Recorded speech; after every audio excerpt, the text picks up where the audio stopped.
बिस्मिल्लाहिर्रहमानिर्रहीम अस्सलामुअलैकुम। Welcome to my YouTube channel food and herb. उम्मीद करती हूँ अल्लाह पाक के फजल करम से आप सब खैरियत से होंगे। अल्लाह पाक हम सब पे अपना ख़ास फजल करम बनाए रखे, आमीन सुम्मा आमीन। आज मैं आप बहुत ही आसान और झटपट तैयार होने वाली रेसिपी शेयर करने जा रही हूँ। आइए शुरू करते हैं अपनी मज़ेदार सी रेसिपी की तरफ।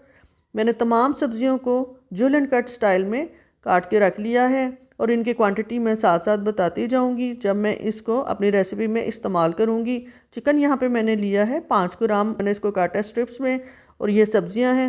तो इसके अलावा मैंने स्पैगेटीज़ को यानी कि नूडल्स को पहले ही बॉयल करके रख दिया था ताकि वीडियो लंबी ना हो।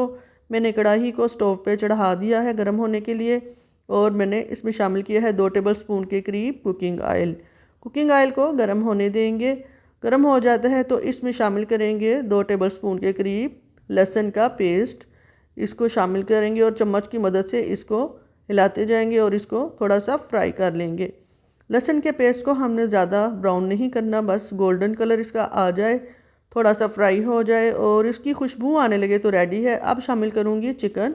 500 ग्राम चिकन लिया है मैंने स्ट्रिप्स में और इसको फ्राई करूँगी लहसुन के साथ अच्छी तरह से। यहाँ पे मैं बता रही हूँ कि मैंने इसकी जो आंच है स्टोव की वो मैंने मीडियम हाई रखी है, क्योंकि चाइनीज़ जो भी चीज़ बनाते हैं उसको हाई फ्लेम पे ही बनाया जाता है।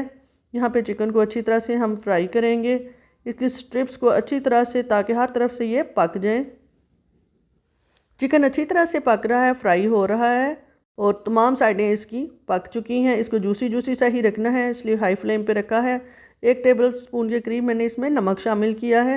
इसके अलावा मैं शामिल कर रही हूँ इसमें 1 टीस्पून के करीब काली मिर्च का पाउडर और इसके अलावा मैं मसाला जो शामिल करूँगी वो है लाल दादड़ मिर्च।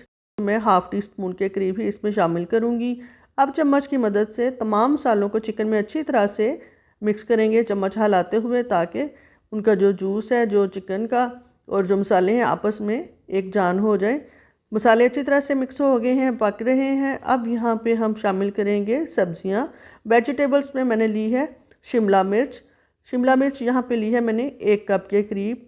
और अब मैं शामिल करूँगी इसमें गाजर। गाजर भी मैंने 1 कप के करीब ही ली है।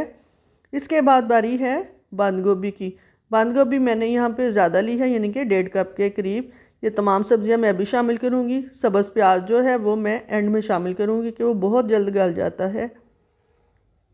अब इन तमाम सब्जियों को चम्मच चलाते हुए अच्छी तरह से फ्राई भी करते जाएंगे और मिक्स करते जाएंगे। इनको हल्का हमने फ्राई करना है, लेकिन इसके नीचे हमने फ्लेम जो है मीडियम हाई रखना है।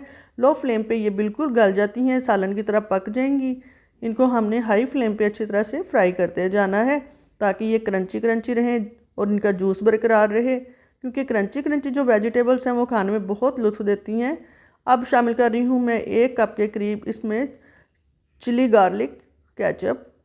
अब इसके अलावा शामिल करूँगी 2 टेबल स्पून के करीब सोया सॉस और शामिल कर रही हूँ इसमें 1 टेबल स्पून के करीब चिली सॉस।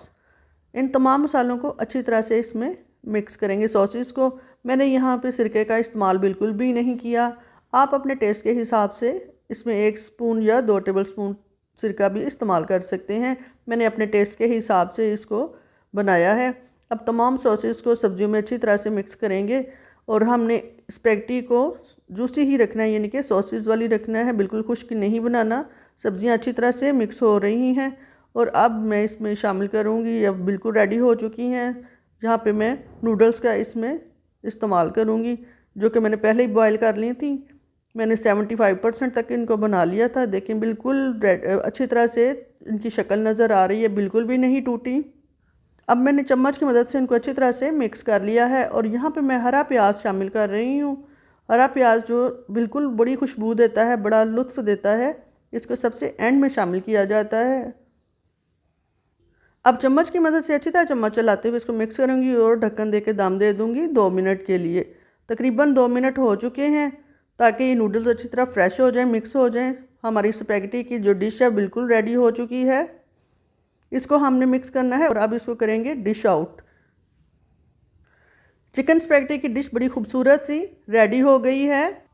चिकन नूडल्स जो मैंने बॉयल की हैं इसका लिंक मैं दे दूँगी, ताकि इसका जो तरीका है बॉयल करने का आपको मेरी पहली जो मेरी स्पैगेटी की रेसिपी है उसमें से पता चल जाएगा। मेरी कोशिश होती है कि मैं अपनी कोई भी जो डिश है उसको बड़े आसान तरीके से बनाऊं। आपको मेरी ये वीडियो पसंद आए तो मेरी वीडियो को लाइक शेयर सब्सक्राइब कर दीजिएगा। इंशाल्लाह फिर हाज़िर होंगी एक बहुत ही आसान और मज़ेदार सी डिश के साथ। तब तक के लिए इजाज़त दीजिए। अल्लाह हाफिज़।